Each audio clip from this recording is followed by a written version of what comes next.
Halo semuanya, perkenalkan kembali nama aku Kania Restu Novriana, biasa dipanggil Kania. Aku dari Fakultas Kedokteran dan Ilmu Kesehatan, Program Studi Keperawatan. Kali ini aku bakalan review buku The Arabian Night, Kisah-kisah Fantasi 1001 Malam, karya Andrew Lau. Buku The Arabian Night ini isinya tuh kumpulan cerita seru dari Timur Tengah yang dibingkai lewat kisah Putri Sherazad dan Raja Syahrir. Jadi ceritanya Raja Syahrir itu dulu pernah dikhianatin istrinya sampai akhirnya dia jadi dendam dan memutuskan untuk menikahi semua perempuan baru setiap harinya lalu membunuhnya keesokan paginya. Serem kan? Nah, Sherazad yang cerdas punya cara pintar supaya nggak dibunuh. Setiap malam dia ceritakan kisah-kisah menarik ke raja, tapi selalu dipotong di bagian paling seru, biar bikin raja penasaran. Nah, karena raja penasaran, raja menunda eksekusinya sampai keesokan hari, dan begitu terus sampai berhari-hari.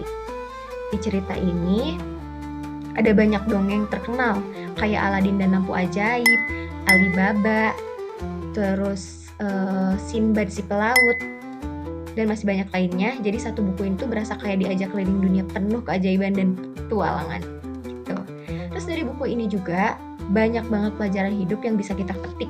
Misalnya kesabaran dan keberaniannya Sherazad karena berani menghadapi situasi sulit dengan tenang. Terus jangan serakah dan khianat karena banyak tokoh di cerita ini tuh yang celaka gara-gara sifat itu. Terus perlu diingatkan kembali teman-teman, orang tuh bisa berubah asal bisa memaafkan dan punya keinginan tulus untuk berubah. Kayak Raja Syahrir yang dulunya kejam, tapi akhirnya dia belajar memaafkan dan jadi lebih baik. Kelebihan buku ini ceritanya tuh penuh sama fantasi dan imajinasi, jadi nggak ngebosenin. Banyak kisah seru dalam satu buku, jadi kayak paket lengkap gitu.